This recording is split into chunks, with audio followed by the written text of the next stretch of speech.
입니다. 당신은 행복한 예배자입니다.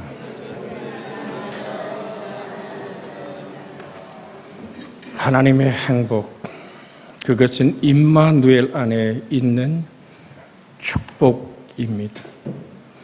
예수님은 항상 회당을 선정하셔서 거기서 말씀을 가르치시고 천국 복음을 선포하며 병든 자를 치료하시는 하나님의 세 가지 사역을 이루었습니다.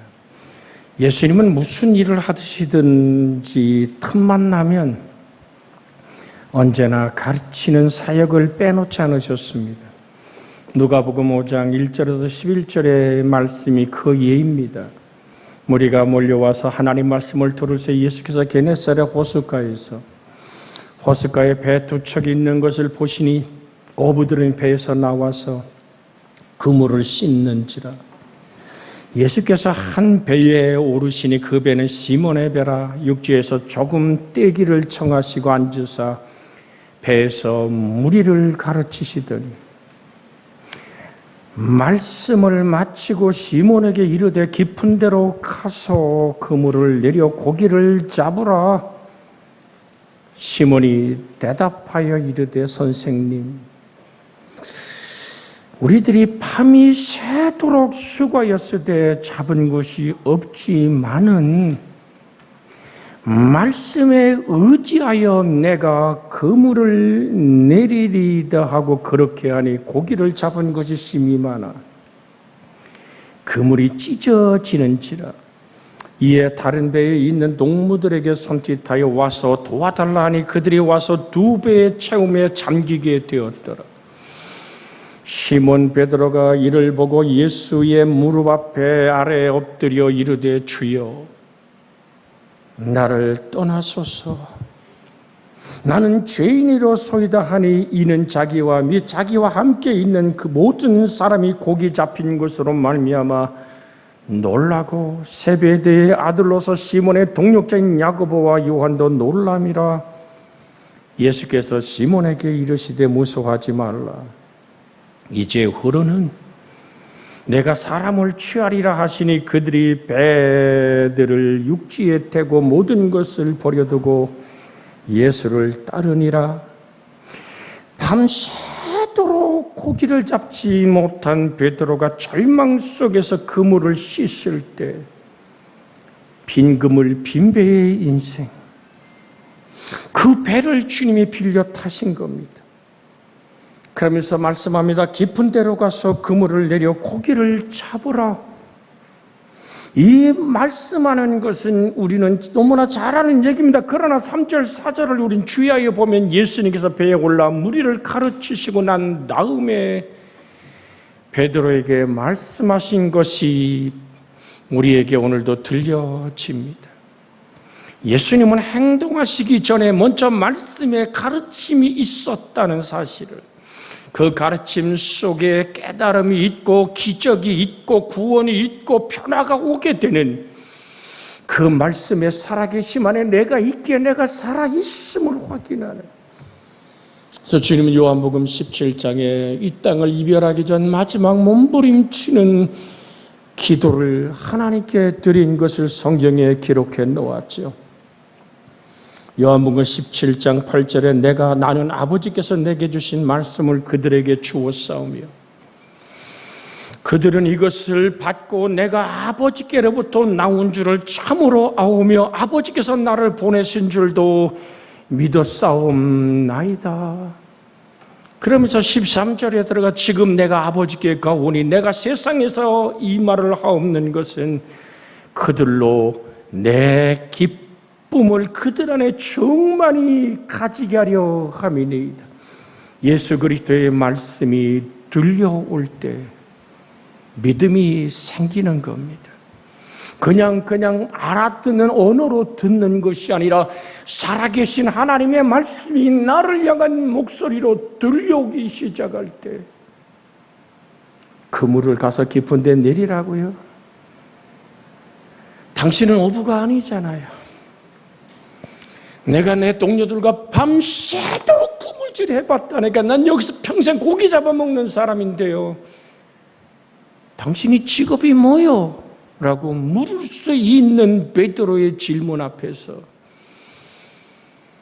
베드로는 그렇게 자기의 모든 의견들을 얘기하지 않습니다. 자기 인생을 하나님 앞에 그저 순종하는데 주께서 말씀하신 그 말씀을 의지하여 그물을 내리리이다. 여러분, 베드로는 신실한 사람입니다. 늘 우리 지금 이창호 집사님이 기도한 것처럼 쳇바퀴 돌듯이 다람쥐 쳇바퀴 돌듯이 인생을 살아가지만 누구도 베드로를 향해서 그는 병든 장모를 모시고 있었고 그날따라 빈금을 빈배 인생의 슬픈 마음은 누구도 위로해 줄 수 없었던 한 가장이 밤새도록 일해서 단 한 마리의 고기도 건지지 못하고 숭어 2마리의 보리 속대를 바꿔야지만 가서 오늘 식탁을 나눌 수 있는 거 아닙니까? 그런데 빈금을이란 말입니다. 여러분, 빈배의 인생, 그런 모든 쓸쓸함과 좌절과 절망 속에서도 주님의 말씀이 들려왔다는 얘기입니다. 여러분, 지금 여러분과 제가 만나 수많은 설교를, 수많은 말씀을 나눴습니다. 그런데 그 말씀이 오늘날 내 가슴 속에 부딪혀오고 말씀이 들려질 수 있기를 주 예수의 이름으로 축복해 드립니다. 그 말씀이 들려올 때 주님은 말씀하십니다. 내 기쁨이 저희 안에 있어서 영혼 가득한 곳에 임마누엘의 행복한 기쁨, 돈이, 권력이, 사람이, 어떠한 높은 명예가 줄 수 없는 주 예수만이 줄 수 있는 그 평안과 강건함의 기쁨, 그것은 말씀이 들려올 때 가능한 하나님의 사건임을 기억하시기를 주의 이름으로 부탁을 드립니다. 그래서 주님은 이렇게 기도하신 겁니다.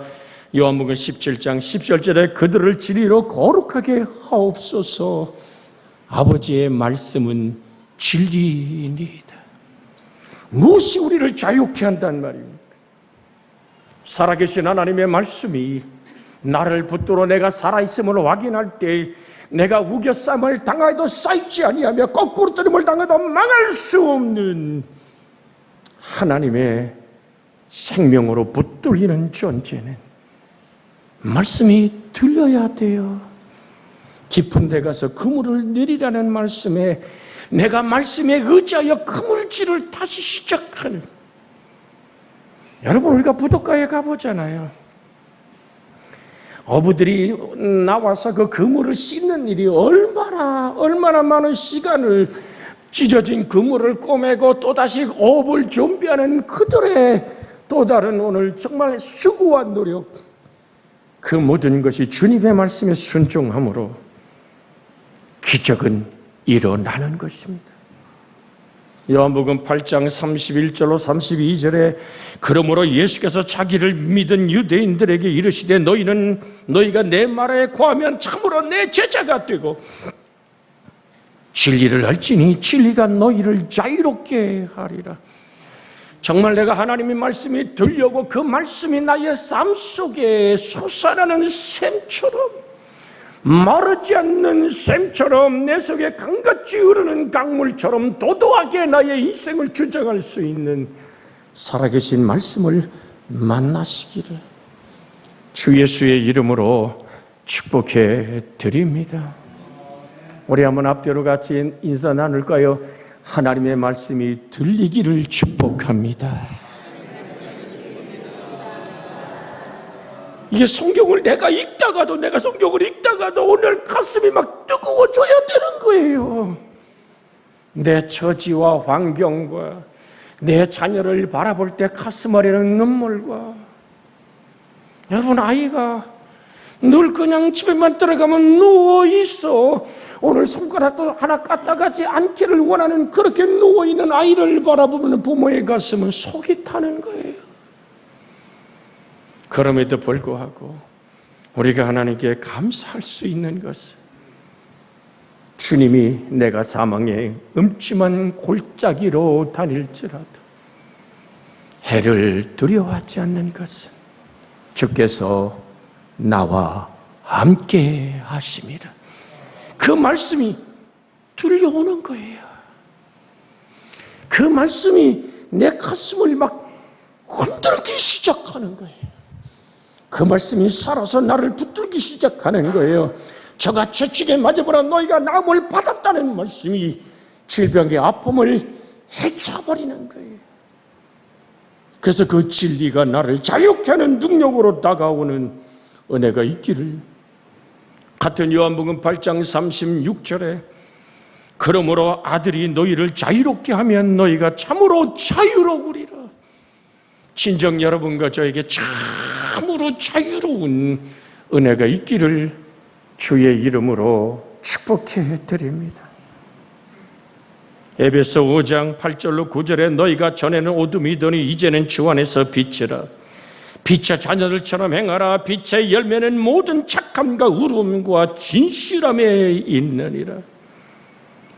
여러분, 교회는 구경하러 오는 것이 아닙니다. 취미 삼아 왔다 갔다 하는 것도 아닙니다. 교회에서 우리는 하나님 말씀을 듣고 배우고 가르치며 하나님을 경험하는 곳입니다.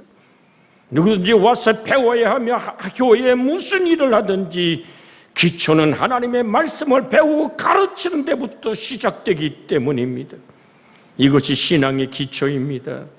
제일 좋은 가르침은 많은 사람을 가르치는 것이 아니라 꼭 한 사람을 가르치는 것입니다. 한 사람과 깊이 기도하며 깊은 인격적 관계를 가지며 예수 그리스도 안에서 교제할 때 그 기쁨은 이루 말할 수가 없습니다. 왜? 내가 임한 하나님의 말씀은 주님이 가졌던 기쁨이 내 속에서 기쁨의 샘이 되기 때문입니다. 때로는 사람의 만남이 어떻게 그렇게 맨날 행복할까요?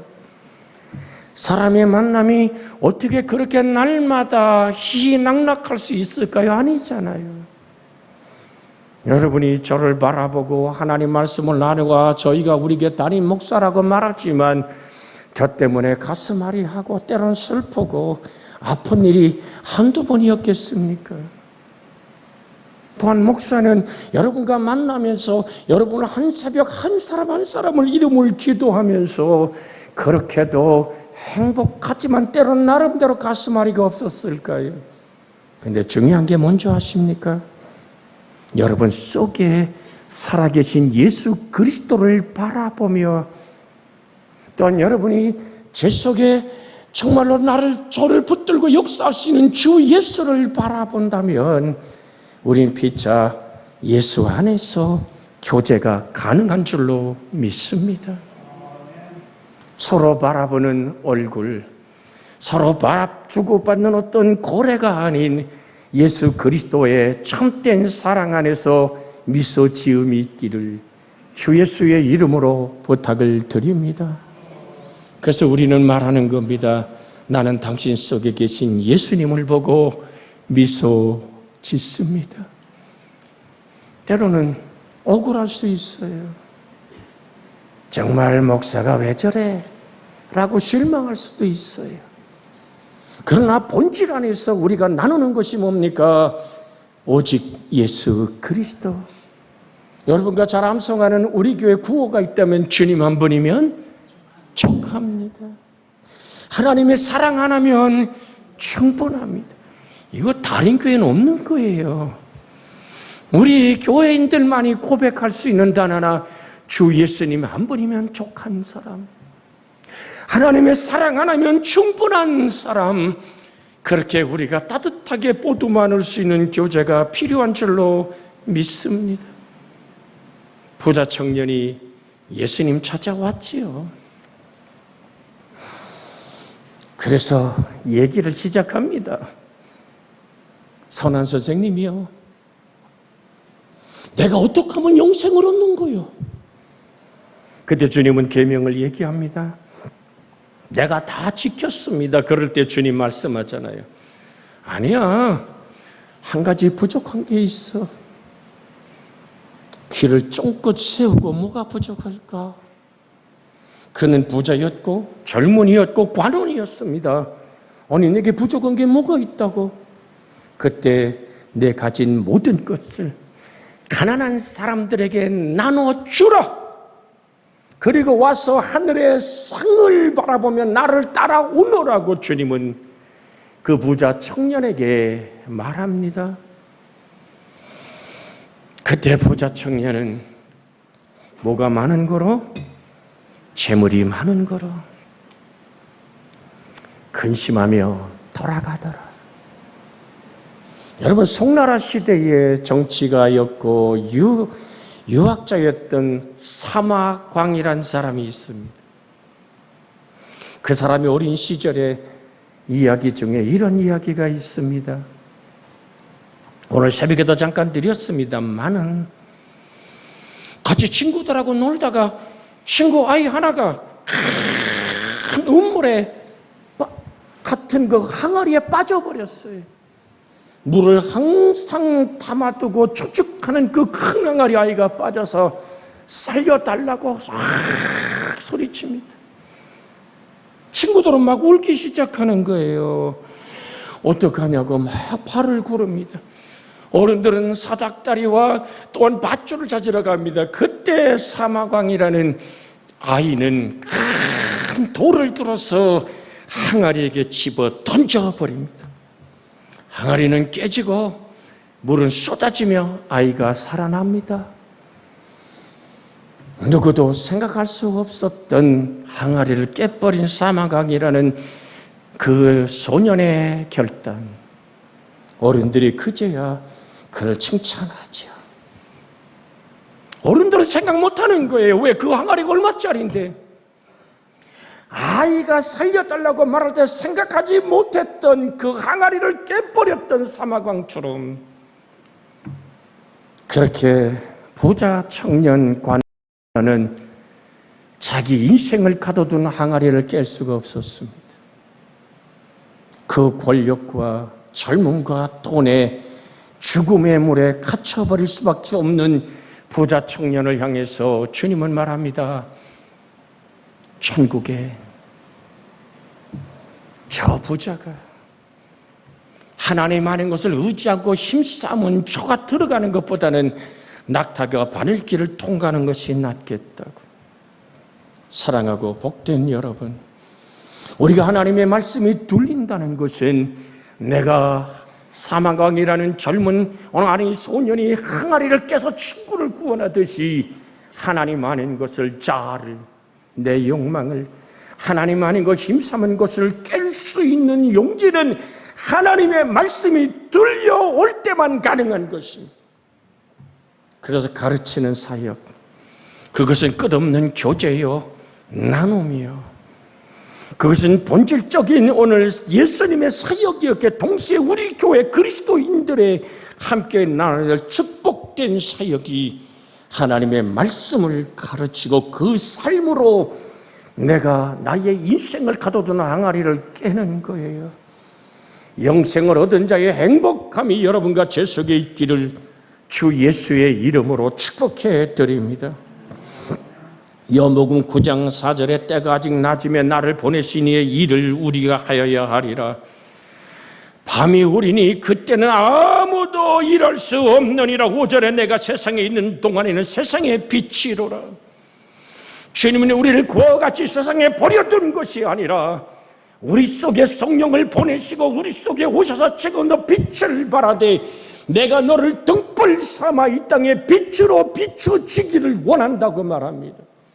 사실은 말이에요. 어둠이라는 것은 존재하는 것이 아닙니다. 빛이 비춰지지 않은 부분이 어둠인 것입니다. 주님 말씀했잖아요. 너희는 세상의 빛이라고. 너희는 세상의 소금이라고. 하나님의 말씀을 가르쳤고 그 말씀을 내가 듣는 귀가 있어 받아들였다면 내 속에서 살아계신 하나님 말씀이 선포되어져야 되고 삶으로 열매 맺어져야 될 줄로 믿습니다. 너희는 다 빛의 아들이요 낮의 아들이라 우리가 밤이나 어둠에 속하지 아니하였나니 그러므로 우리는 다른 이들과 같이 자지 말고 오직 깨어 정신을 차릴지니라. 자지 마라. 주님은 베드로에게 마지막 부탁하잖아요. 내 양을 먹이라고, 내 양을 치라고, 내 어린 양을 먹이라고 사랑에 바탕한 하나님의 사역을 맡기지만 주님은 말씀하십니다. 지금 가는 게 아니야.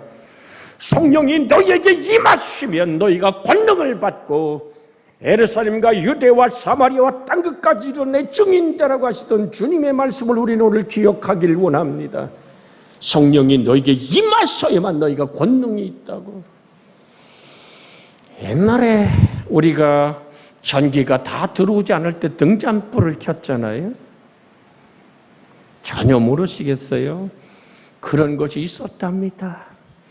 기름을 가득 채운 등잔불에 불을 붙이면요, 환하게 비치죠. 그거는 등잔불을 밝히는 심지가 타는 것이 아니라 기름이 타서 불을 밝히는 거잖아요. 전혀 생소해요? 그런 거요. 그런데 기름이 없는 그 등잔에 불을 붙이면 불은 붙여지지요. 근데 그 불은 오래가지 못합니다. 왜? 심지가 타는 것이기 때문입니다. 오늘 우리가 세상의 빛이라는 것은 나의 철학, 나의 노력, 내가 가진 지식과 사상으로 빛이 되는 게 아닙니다. 그것은 냄새나고 꺼져버리는 심지가 타는 겁니다. 오직 성령이 너희에게 임하시면 너희가 권능을 받는다는 얘기는 너희가 세상을 불밝히는 그 놀라운 하나님의 말씀의 생명이 예수 그리스도가 주신 성령 안에서 성령의 빛이 비춰져야 되는 겁니다. 심지에 기름이 타서 불이 밝혀지듯이 여러분과 제 인생 속에 타오르는 하나님의 성령의 놀라운 열매가 있기 원해서는 자지 말고 오직 깨어 정신을 차리라고 하시는 말씀으로 우리는 돌아가야만 될 줄로 믿습니다. 예수님의 사역은 천국 복음을 전파하는 사역이었습니다. 전파한다라는 말은 케루소라고 얘기하는 헬란 말을 쓰는데 근원적인 뜻은 선포하다, 외치다는 뜻이고 설교하다는 뜻도 됩니다. 이것은 우리가 여태까지 얘기하는 디다스코라는 가르치다라는 사역과 조금은 다른 의미를 가지고 있습니다. 가르치는 사역은 말씀을 한 구절 한 구절 설명하고 강의한다고 본다면, 이 전파하는 사역은 말씀을 가르치고 해석하고 설명하고 정리된 그 내용, 곧 천국의 진리를 선포하는 것을 말합니다. 이것이 설교입니다. 다시 말해서 설교는 성경의 뜻과 의미를 정확하게 발견해내고 여기서 얻어진 결론을 외치는 겁니다. 주 예수를 믿으라고 말하는 겁니다. 회개하라고 말하는 것입니다. 오늘은 당신이 변화를 받아야 한다고 오늘 여러분에게 증거되는 말씀처럼 하나님의 말씀이 들려와야 된다고. 여러분의 아집의 항아리를 깨버려야지만 영생을 얻을 수 있다고. 의지하고 힘삼은 것, 내가 맞들고 정들고 애착한 것에서 내가 그것을 끊고 돌아서는 것이 회개라고. 오늘 사랑하는 여러분, 하나님의 음성이 설교 속의 가르침과 전파, 이 두 요소를 섞어져 오늘도 여러분에게 전달되고 있는 것입니다. 결코 이 설교 속에 개인의 생각과 방법, 개인의 경험과 의도가 있어서는 안 됩니다. 그것은 설교가 아닙니다. 온전히 성경의 말씀을 그대로 분석하고 그 당시에 쓰여진 말씀을 오늘의 상황에서 다시 정확하게 해석해서 지금 우리에게 주시는 말씀으로 선포하는 것입니다. 예수님은 가르치시고 복음을 전파하시는 이 두 가지를 이 땅에서 사역을 이루셨습니다. 마가복음 1장 14절에 요한이 잡힌 후에 예수께서 갈릴리에 오셔서 하나님의 복음을 전파하여라고 말할 뿐 아니라 사도행전의 사건을 보면 10장 38절에 하나님이 나사렛 예수에게 성령과 능력을 기름 붓듯 하셨으며 그가 두루 다니시며 선한 일을 행하시고 마귀에게 눌린 모든 사람을 고치셨으니 이는 하나님이 함께 하셨습니다. 그는 하나님이셨다라고 증거하는 겁니다. 그러면서 사도들은 사도행전 10장 42절에서 43절에 우리에게 명령하사 백성에게 전도하되 하나님의 살아있는 자와 죽은 자의 재판장으로 정하신 자가 곧 이 사람 예수 그리스도임을 증언하게 하셨다고. 그에 대하여 모든 선지자도 증언하되 그를 믿는 사람들이 다 그의 이름을 힘입어 죄사함을 받는다 하였느니라고 외치는 겁니다. 그래서 사도 바울은 고린도전서 1장 23절에 우리는 십자가에 못 박히신 그리스도를 전하니 유대인에게는 꺼리는 것이요 이방인에게는 미련한 것이로되 오직 부르심을 입은 자들에게는 유대인이나 헬라인이나 그리스도는 하나님의 능력이요 하나님의 지혜니라고 분명하게 말씀하고 있습니다.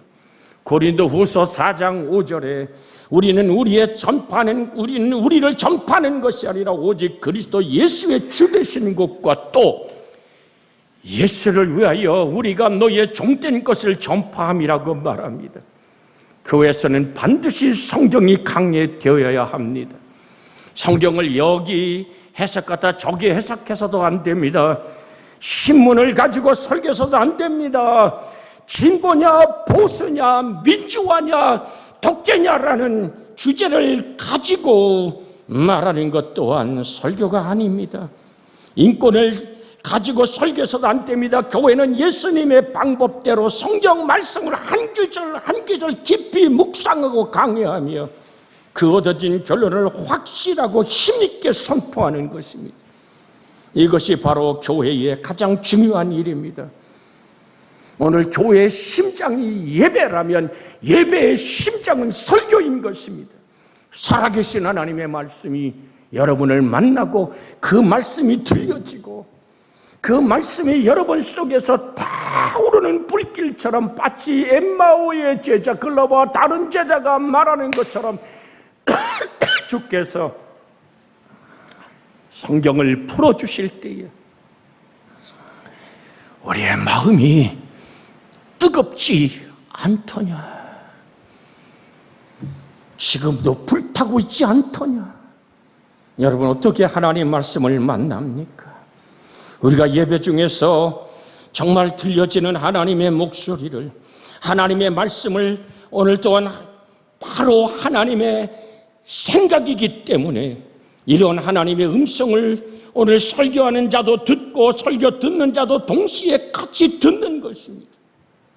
그래서 누가복음 4장 17절과 19절에 주님은 회당에서 이 말씀을 읽습니다. 선지자 이사야의 글을 드리거늘 책에 펴서 이렇게 기록된 데를 찾으시니 곧 주의 성령이 내게 임하셨으니 이는 가난한 자에게 복음을 전하게 하시려고 내게 기름을 부으사.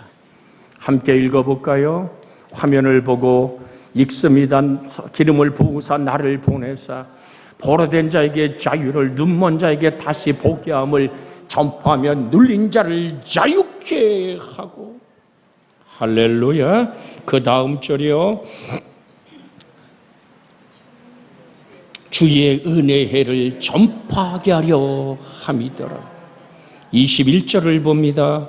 주님은 이렇게 회당에서 증언하십니다. 이에 예수께서 그들에게 말씀하시되 이 글이 오늘 너희 귀에 응하였느니라. 오늘도 들려지는 주 예수를 믿어라. 그러면 너와 내 집이 구원을 받으리라는 외침이 너희 귀에 응하였다. 가난한 자에게 복음이, 포로된 자에게 자유를, 눈먼 자가 눈이 열려지는, 벙어리가 말을 하는 예수가 나의 구세주라 고백하는 세상의 입술이 제단 숯불로 지져진 이사의 입술처럼 나를 보내소서 내가 여기 있나이다라는 고백처럼 여러분과 제 가슴 속에 들려오는 주의 목소리, 그렇게 우리가 주의 은혜 안에 있기를 주의 이름으로 축복해 드립니다. 오늘 말씀을 붙잡아 합심하여 기도합니다. 주여, 살아계신 아버지 하나님, 아버지 하나님, 그렇게